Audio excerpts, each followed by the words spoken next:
Well, hello, everybody. Hope you are enjoying your wonderful evening. It feels like it's been forever. I don't know, Has it been forever? not forever, but Okay, good. it was 2 weeks since we got to like hang out and have these wonderful people join us. And so, because last week was the very cool, very awesome night. We had the DJ talks last week. Yes, A lot of yes. great information. Kind of a fun time in the chat room and the I don't know if you had a chance to check it out, Dan. The chill room afterwards, like the after party. Oh my gosh, it was full. I went. I knocked on the door, and seriously, there was like no room. They're like, "I'm sorry, room's to capacity. You got to go somewhere else." It was really. It was Don't they know when the no, when the when the no. club owner comes knocking, you gotta let him in. No, no, it wasn't. It was like none of that going to happen. No, don't let him know we're above fire code. Yeah, it's like we're above the 25%. Get him out of here. Oh my goodness. But no, it feels good to be back. And of course, I appreciate those of you that are watching us while you're also watching the football game. We're What back to doing those Monday night things where we what was that compete word? against Monday Night Football. Football? What was that? What's that? Well, I know you come from a state that doesn't really have a team.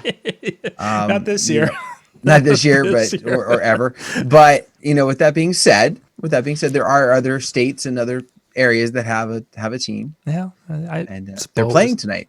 I suppose. Las Vegas has a team. Yeah, we've driven every time we've been driving through the last few years with the Uber or a cab, and they're like, "There it is. That's the stadium over there." They really quite proud of that.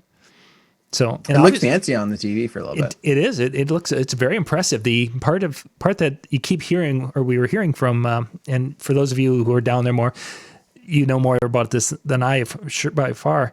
But they all talk about the parking, how difficult it's going to be for people to park, and how they have no idea how we're going to get that many people there because there's just no parking ramps and the infrastructure wasn't there. So obviously they're going to be able to do it at some point in time, but right now they don't have to worry about They 100,000 got people. time to figure it They've out. got they have more time, yes, to get that all figured out. Oh my. So tonight, Yes. we're going Yes. to dig into the concept of, because Dan, you mentioned in our conversation, because Dan and I actually do talk about the shows once in a while. For those of you who are like, what do they just pull this out of there? We actually do. Usually we do, Pretty much, but yeah. But this was actually, we talked about it a few days ago. Dan had mentioned the idea that that a lot of the traditional marketing things, with going to bridal shows or doing some of those types of things, will not be with us. And what are other options, or how we could utilize some ways of getting our name out there. And it's like one area that I think that gets overlooked an awful lot is utilizing yourself as a resource for people who are looking for information for weddings in their area. It used to be that they would go to the local B. Dalton bookstore or whatever it is. I don't even know what bookstores are called. That was the one we had here. There was one that had a Starbucks in it. I don't know what that's called. bam, Anyway, books but a million. they'd go to the bookstore and buy the brides magazines, and they would come, and they would go pour through that and look at different things and using that for. Obviously, the internet has changed that, but even some of the wedding websites, like Brides or the Knot or some of these, their numbers aren't as great as they once were because people aren't going to, in essence, experts that way as much as they're looking to Facebook wedding groups or people that they know, or they're going to Pinterest groups that are talking weddings and looking for things that people are sharing. This is what opens the door for us. Why we're going to be talking about becoming that resource for your local market. And you got to face it because unfortunately, even if you're in a state that's open, for a while there, things were shut down. So there's a number of events that you did not get in front of people. I still remember Drax's, magic number. It was like 42 or something like that of the number of weddings you should try and have in a year. So you're continually getting in front of people, and you don't have that opportunity this year. Whatever happens to be the case, you had a couple months where there was nothing, and so you need to find a way to get your name out there. And being that resource is going to be golden. It's going to have to be the ticket. So let's dig into that. That's actually an interesting concept of one of their things. People say word of mouth is what drives my business. And Drex said, of course, had the 42 that he gave that speech, I believe, at Arms DJ last year, the year before. But the idea of what Drex is basing this off from is that if you can book 80% of your events, you're going to be in a good spot when it comes to future referrals, because you're going to reach a saturation point where there will be enough people who will be having events in the future to see you and say, oh, this person is great. The reason for that number is that, say, if you do 10 events a year, or one a month, let's say you're doing 10. And if you have 4 of those events that are destination events where no one is going to be getting married in your market after that, those 4 are basically thrown away. So let's say each one of these events has 100 people, 10 events, there's 1,000 people. We've just thrown 400 people away. Then you start breaking those numbers down of how many people, if you have a year where all your couples were the last ones of their friends to get married, you could have a year or 2 where there's really nobody who saw you that is getting married. Yes, there are parents that have children who will get married at some point in time, but it can quickly, with smaller numbers like that, basically just starve you to death. Hence, if you can book 80% of the available dates, you can handle, if 4 or 5 weddings are dead-end weddings, and I don't mean that in a negative way, just in a referral way, but if they don't lead to more referrals, you can survive that. And 80% was kind of people are like, oh, that means I have to book like every, 80% of the Fridays and Saturdays. Let's see, that's about 100. So I have to do 80 events a year. No, not quite. In our market, when we went through and we looked at how many actual wedding dates there are, because you take out holidays, you take out this, you take out that. In Minnesota, we have deer hunting.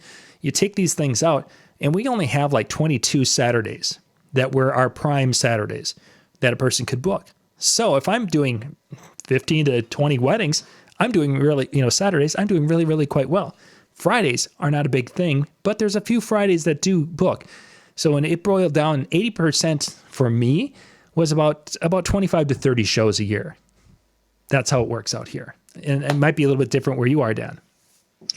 No, pretty much spot on. I mean, we might have a couple more extra weekends just because we don't get as cold as soon, and we warm up a little bit faster, I think, because I think you still have snow like in July. But yeah, we do. With that being 4th of July, fireworks, and then shovel. Yeah. Yeah, with where I'm at, Friday, Sundays are unless it's a holiday weekend or in a year where people are postponing to make up for what happened in the spring, it's typically Saturdays and that's it. So in just using a number in our situations, if we're doing 20 weddings a year, we're reaching that, hopefully, that saturation point where if 5 of the weddings are the end of the referral chain, we still have a number that could lead to, future business, hopefully. But this year, that number is now 0 or 1 or 2. And it's probably closer to 0 because even some of the events we've done have been very limited on guests. The guest counts have been lower. They're not seeing... We're not going to be known too much in 2020 for creating the most incredible party I've ever been to. That's probably not going to happen. Although people are going to be, desperate, or not desperate, I don't want to use that word, just excited for any type of fun like that, because it just is not there this year. Mm-hmm. It's not going to be something that, wow, remember that DJ in 2020? He was so awesome. He wore a and played and did and that, that's probably not going to be a thing. So we have to get creative. Absolutely. So to become a resource, I think one of the big things is the mindset to go into something like this is that the mindset isn't for me to get my name out there. Yes, that's a secondary thing and it helps tremendously. But I think the mindset when you're going to do this is you really need to have the mindset you're there to help people. You're there to serve people. And in this particular case, with educational content. You kind of follow where I'm with that, Dan? Absolutely. One of the things you got to realize is people are going to see through any BS that you throw out there. So if your main goal is, I'm going to get my name out there because I want referrals and it's all about me. Your help that you're passing along, your advice that you're giving them, whatever happens to be the case, is quickly going to be seen through as self-serving. So when you go in with that right right attitude, first off, you come across as a helpful person. You come across as somebody who they would also want to work with, because a lot of them, not all of your couples, but a lot of the couples, it is about them. Like it's my day. Like, how dare you do anything else? So they want that right focus on them. And so having that right direction and having those pieces put together with your genuality of help is going to put them more at ease and put you in a better light. For sure, definitely in a better light. One area that when we're talking about of that help, I think because we talk to so many DJs through the course of the day and through the course of the week, is that sometimes we start looking at some of the information that we may be able to give to a client to help them do X, Y, or Z. But we look through it through the eyes of what other DJs will think about it more than we actually look through the benefit that it would have to the end user. It's like we don't want to put something out there that the other DJs will say, well, that's 101, or that's, that's just stupid. I wouldn't do it that way.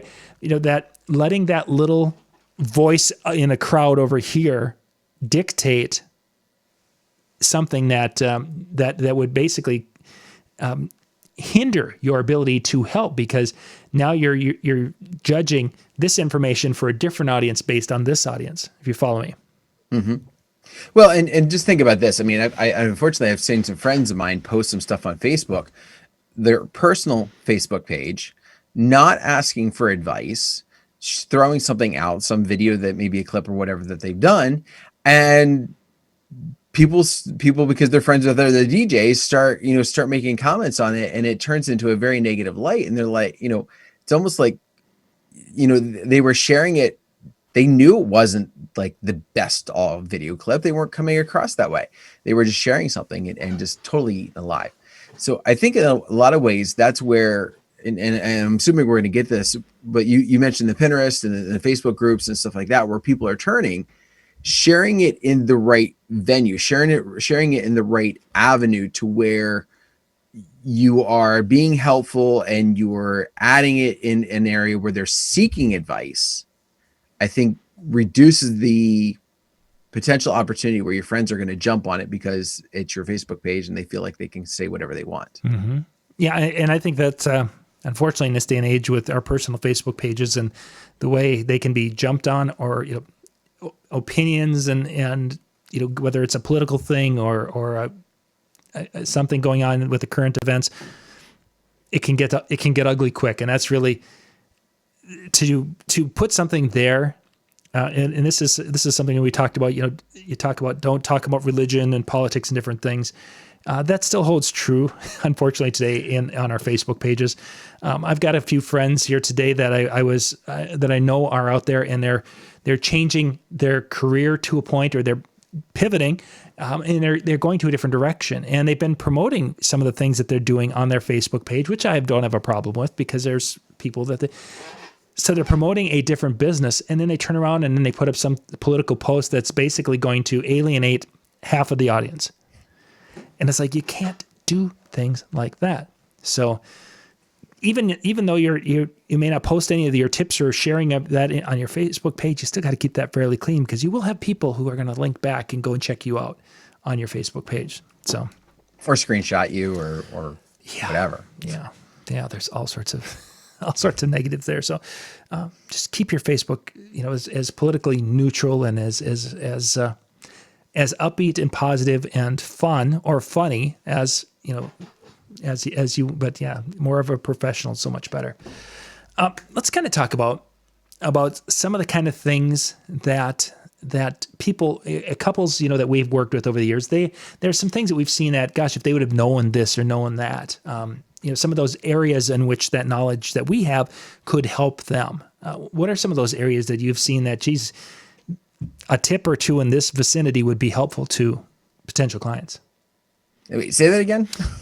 Tips, basically some of the things that we have seen where if they would have known or had that information in advance in a specific area, such as that their daughters, there's many times where the daughter wants to do something really neat with her dad. And she wants to create kind of this moment, because when they were younger and they had this thing that they did, and she wants to somehow recreate that moment.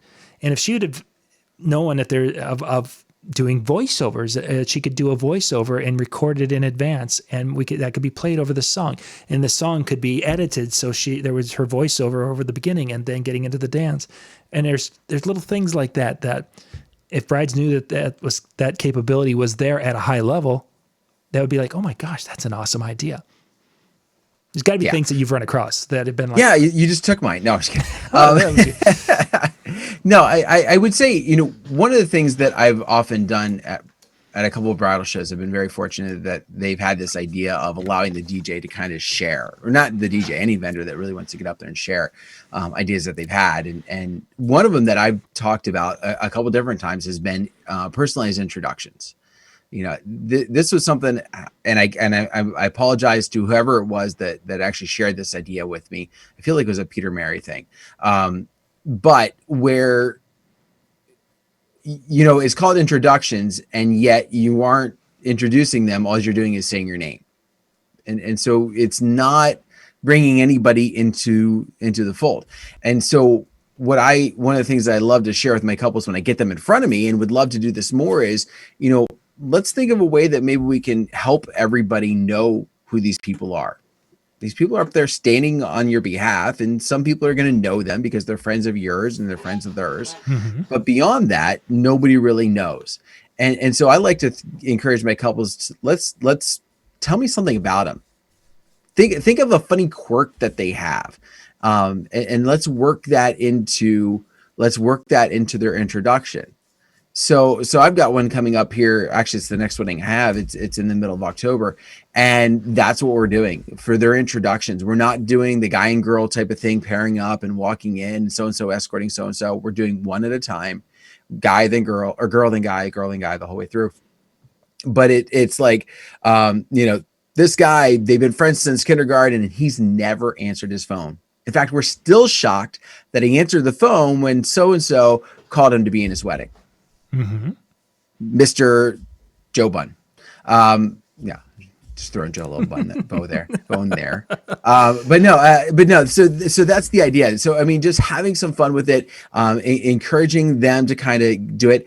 And the one thing I love to do with my moments, I love creating emotions. Okay. That for me, a deadpan wedding, it drives me nuts. So there's two things that I love to get going. I love to get laughter, and I love to get tears, and depending upon what it is. So introductions, give me laughter, give me hoot, give me holler, give me fun with that. Shoe game, same type of idea. Parent dances, emotions all the way through. But I have had, you talked about the voiceovers. I have had some like couples that are just like, we don't really want to do the voiceover. I'm like, fine, then give me something I can talk about. Mm-hmm. But if you want me to talk about it, it's got to be one of two things. I either need an emotion, I need a moment that was just like the favorite memory you have of dad, or I need something kind of funny. And what I often will get is a moment that is stuck in their mind that gets people laughing, and it sets dad a little bit more at ease. He comes into it because he's chuckling about what his daughter remembered. And then they're having that moment together. And then it also, when there's that laughter, it helps that 2.5, 3 minute song not seem as long. Sure. When you go into a deadpan song and they're just standing there, it's like, oh my gosh, the song's never going to end. That can be painful. So you've given us two, talking about customized introductions and creating some emotions and customizing a little bit that way.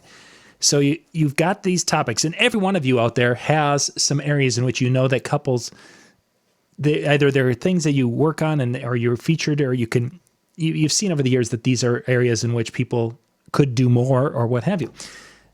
Let's take that to customized introduction first off. That could become a whole series of little 100-word blog posts. How to make your matron of honor look like a star at your wedding reception could be the title of it. And you could talk about customized introductions, telling her story and setting her up to be, so everyone gets to know who she is, or something to that effect. Or how do you connect your guests in your wedding party could be the title of it. and talking about customized introductions where you're going to tell the story about each one. How to get everybody laughing during the introductions could be another. You've got these titles and you could be writing these little 100-word essays, basically. You don't want to put everything in that post or that little write-up, but you want to give enough information so people will be like, that's a great idea. Share. That's a great idea. Click share. And you want to have, I don't want to say clickbaity titles, but you want to have a what's in it for me kind of a title on it so that people will be, read that first sentence or read the title and say, I'm intrigued. Tell me more. Mm-hmm. See, if you don't have that, if you've got the same type of thing, or if it doesn't look interesting, I might get them to read the first 6 words, maybe 8 words, as they go. No, that wasn't interesting, so I move on. That's got to be so. The introductions, there's a great space. Creating emotions at a wedding. Oh my gosh, that would be like a Pandora box. There could be 100 articles about that. It's a great starting point is to say, okay, I'm gonna these posts or these topics are all going to be under the creating emotions and at different spots we can do this and what tools we can use this. Not that I'm going to give all the ways in one post or at one share on how to create an emotional moment with dad and daughter, but how to make dad look like a rock star, or how to tell dad how you really feel, how to share, bring that moment back when you were a little one, that moment with dad when you were just growing up, whatever.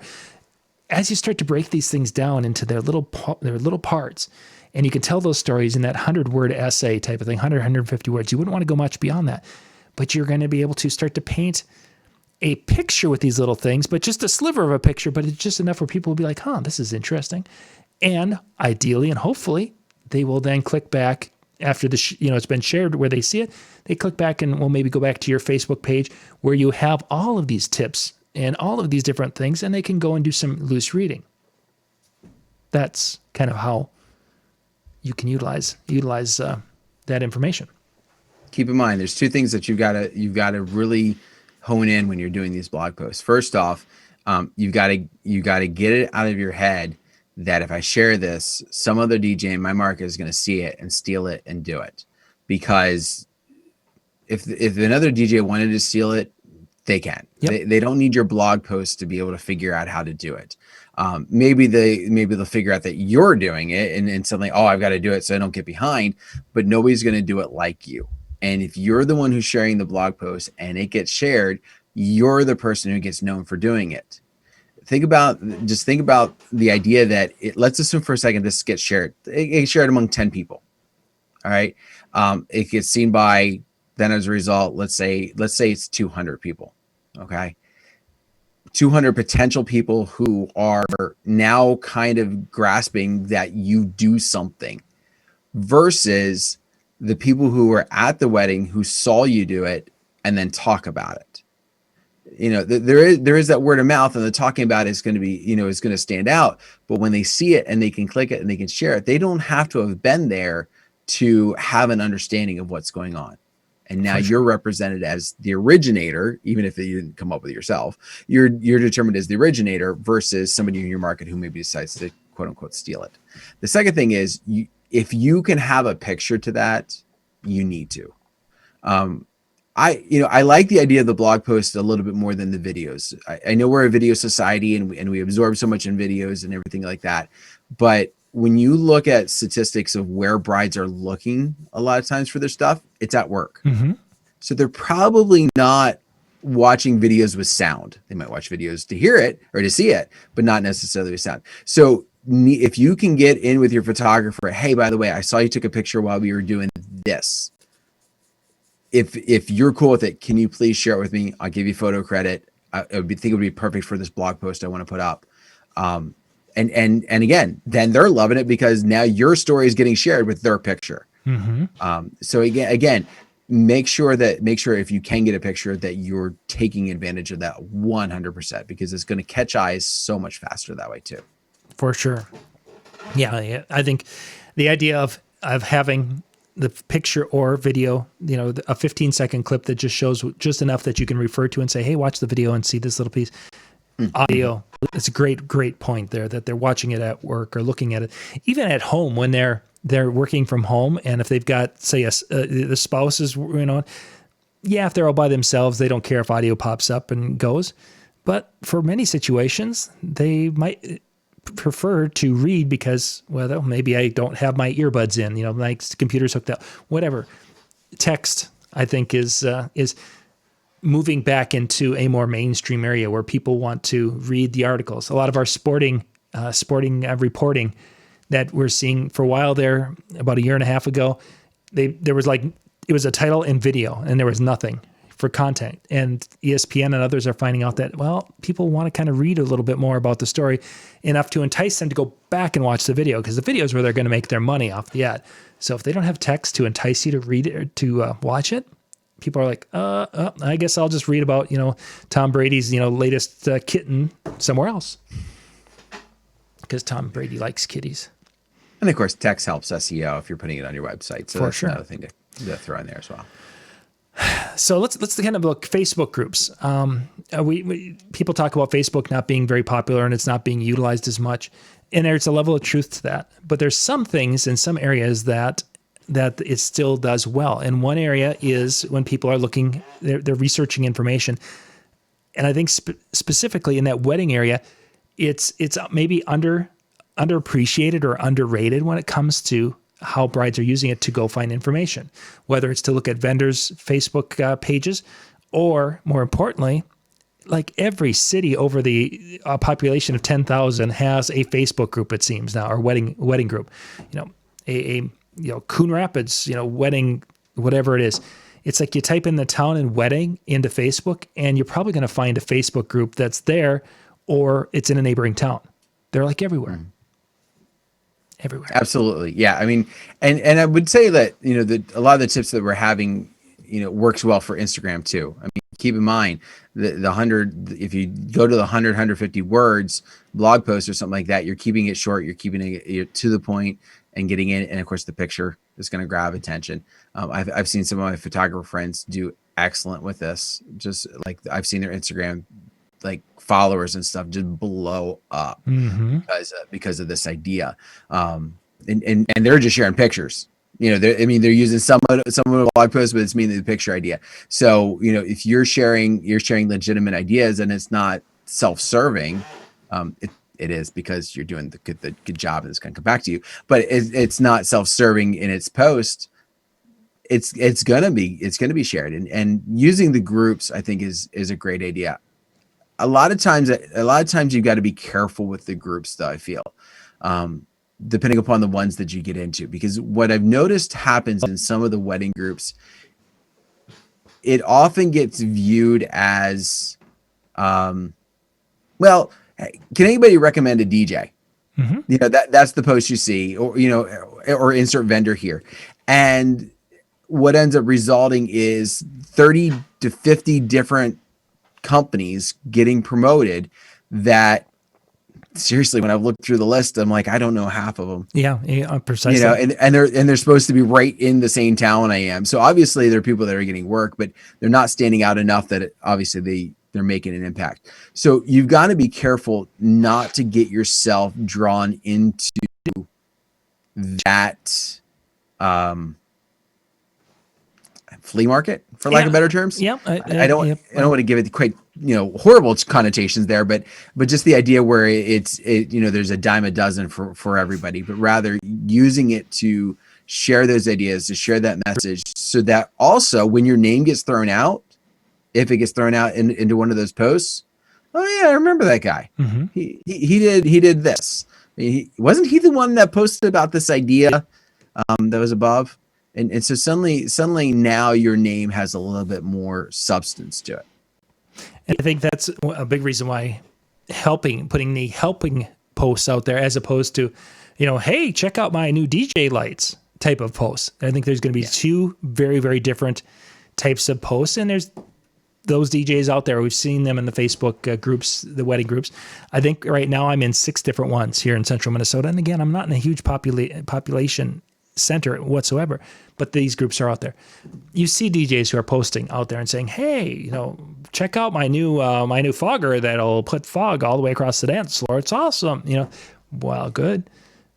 Those yeah, there's people who will recommend them occasionally, and you'll see their names listed, but most of the time they're not the ones that are being that are getting their name recommended. In many cases, it's people who have been there and helped, and people are like, yeah, this person was excellent at our wedding and helped us have a great day and created this moment, and it was just wonderful. Well, sharing the information that helps to put you into that light is really what this is all about. Yeah, absolutely, absolutely. You need to have those. You just need to have that helpful attitude. And I feel like no offense, John. I feel like a lot of our shows come back to the same theme, just the same theme of being a servant attitude, being a helper, because it's going to pay off in the long run. It really is. Yeah, and I think that's really a theme of life. True. The reality. I mean, this is one of those lessons. If we could, teach our children that they pick this one up early, is that's what we're here for, is to help others, serve others, lift others up, because that whole rising, tide, all ship type of thing, and it's true, and that's what gets to be so problematic when you see the kids in school and that they're more apt to put each other down and to be the one to ridicule each other and not be helpful. And it's like, gosh, life isn't, that is life, but that's not how successful life will be successful. And you will be successful in this world by doing that. So yeah, we do kind of get back to that a little bit once in a while. So we're creating content that's helpful content, that 150 word, we're getting titles and such with it. So it's what's in it for them? Why should they read it? We're getting our hook into that. Now, where do you start? I think once a person has kind of sat down and figured out some of the topics that you want to hit, and maybe broken things down into a flow chart to say, okay, I can break it this and this, and then break it, and you've gotten. I really think a person, before you start posting and putting this content out there, needs to have a library, whether it's 30, 50, 100 of these little tips and things in the can, because once you start sharing these things and putting them out there and sharing, at the appropriate time, saying, hey, you're wondering about a father-daughter dance? Here's something that was really kind of cool and it might be helpful to you. And that little thing I wrote up about it. Again, and not that it's something that is all, it's not a sales thing. It's that helpful thing. Once you start doing that, you're going to go through this content. And once you're in the midst of the season where you're having people asking questions and things, it's tough sometimes to write the content when you have a deadline. It's easier to put this together and put them in a can. Even if you're going to, when you get to a point and you're like, okay, I remember I had an article talking about how to include grandma when grandma's not here. And you go back and you're like, oh, I need to rewrite this. But you've at least got the original version, which sometimes was getting some of your thoughts together. And now you have new thoughts to add to it. And it becomes a whole new and much better article, or it might become 5 articles really quickly, whatever it is. But getting that back library, getting them in the can per se, I think is so critical when it comes to being that resource. Because if you don't have them in a can, writing them on the fly is going to show and not be good. Yeah. And while we're talking about writing, I think it's important to make sure your voice is in there. You do have this idea that you're talking to them, so it's not like your 9th grade English teacher's looking over your shoulder, watching you write, but rather you're writing in your voice, you're writing in what you're saying. But do yourself a little bit of a favor and make sure that you're spelling everything correctly and you're using at least somewhat proper grammar with that. I've seen far too many posts, far too many pieces where I just go, don't know if you really want that impression of your business being out there. Yeah, and that's little things like Grammarly. If you guys haven't checked out Grammarly, it's an app that you can pay some sort of I don't even know how much it is to have that, but it doesn't cost a ton, but it will check your spelling across, and it'll check the grammar in articles and things. It's a great resource to go along. It's just that sometimes when it highlights the word and it's marked it as a spelling error, if you don't click on it and fix it, it stays wrong. It should be smart enough to know that I spelled it wrong and it should just fix it for me. That's called autocorrect, and we know what happens with that. Yeah, then all of a sudden, I can't get a duck an idea of what I just wrote. Is that what they say? Why anyway? So getting that library, putting it together, where to share. Obviously, Facebook is an area in which I spend a lot of time with. I think that this is something, Jody, how to implement this idea into Instagram. I'd love to hear Jody Harris take this and how to implement it in Instagram. And having, maybe Stacy Nichols, how would you implement it in a Pinterest area? Because once you have the starting and you've got the base, you can take it to other areas. You could take it to YouTube and make these into little videos and title them and tag them and put the whole text in a video. And when people are searching, good idea for daddy-daughter dance, you might show up if, depending upon how it falls. It doesn't hurt. It doesn't hurt at all. How he's got Lori to do his proofreading. Day hit on this idea here. This comes from, he said he attributes it to one of your early videos, John, where you're telling him to go visit venues in the off season, ask how you could help them. As a result, he did it the following winter, and 5 venues sent him clients for years, and some still do. Excellent. I think that's absolutely an awesome idea. And right now, if there's concern over going into one of these venues for whatever happens to be the case, reaching out to them for the same reason is definitely something that you should consider doing for sure. Yeah, for sure. Yeah, a bridal Zoom meeting. Excellent. Jimmy's talking there. Yeah, the day that's a great the visiting of venues, and for those of you who didn't get to see that one, we basically building off is similar to what we're talking about tonight, is going there and introducing and, how can I help? Is there something that you need, this, that, or the other thing? I can I'd like to help you with your events to be more, to help it be more successful, because if you're successful and you do great things and your business is more successful, that helps all of us in the wedding industry.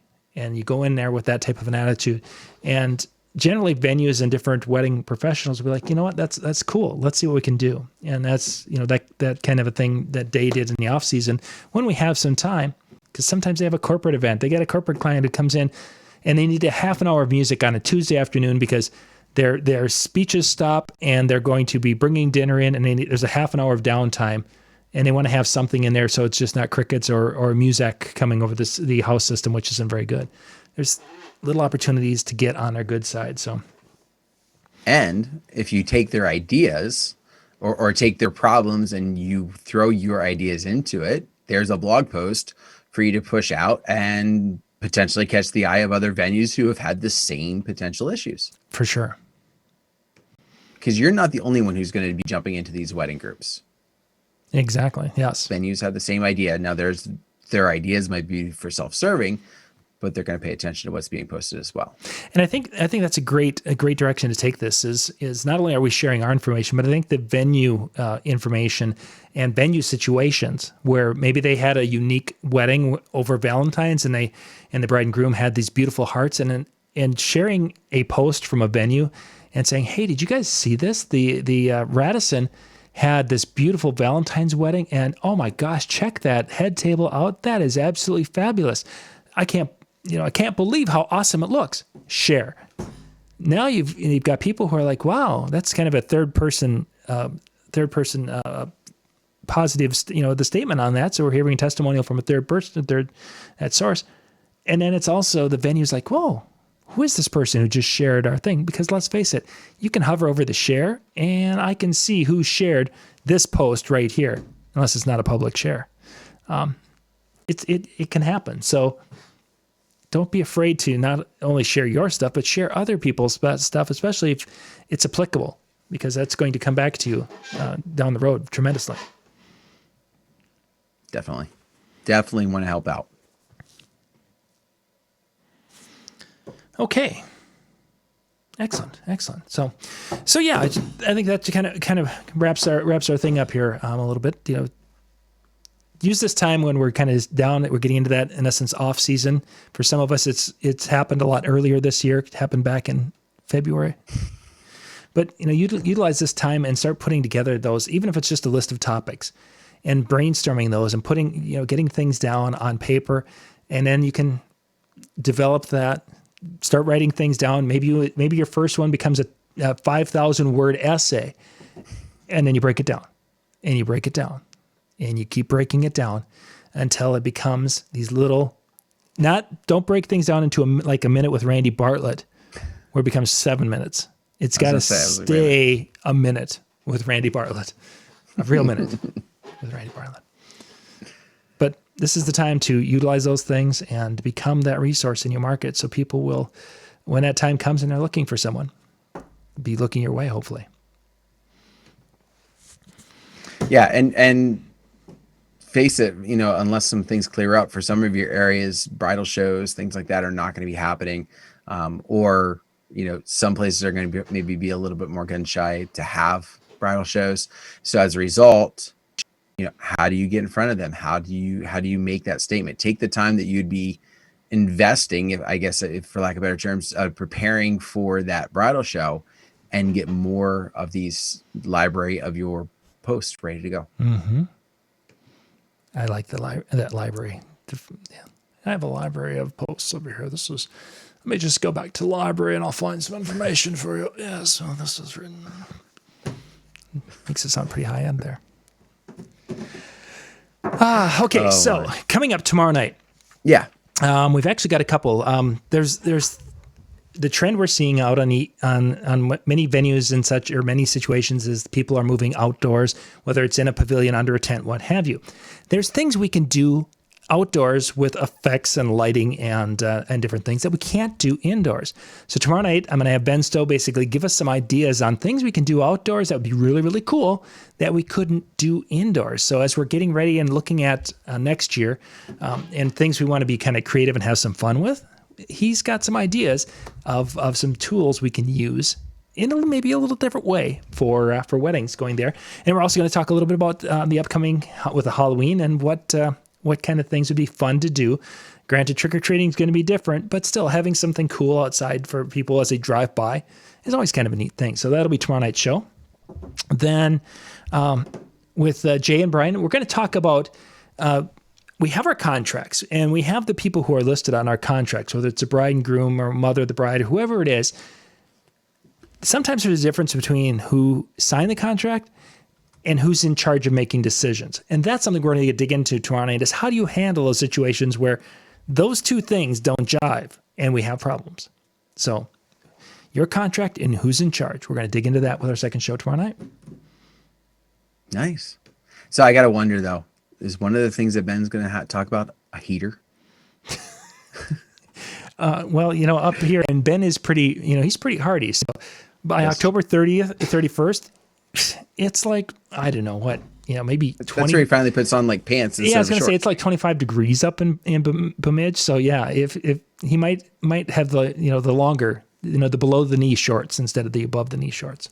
We don't get crazy. Heater. It's not January.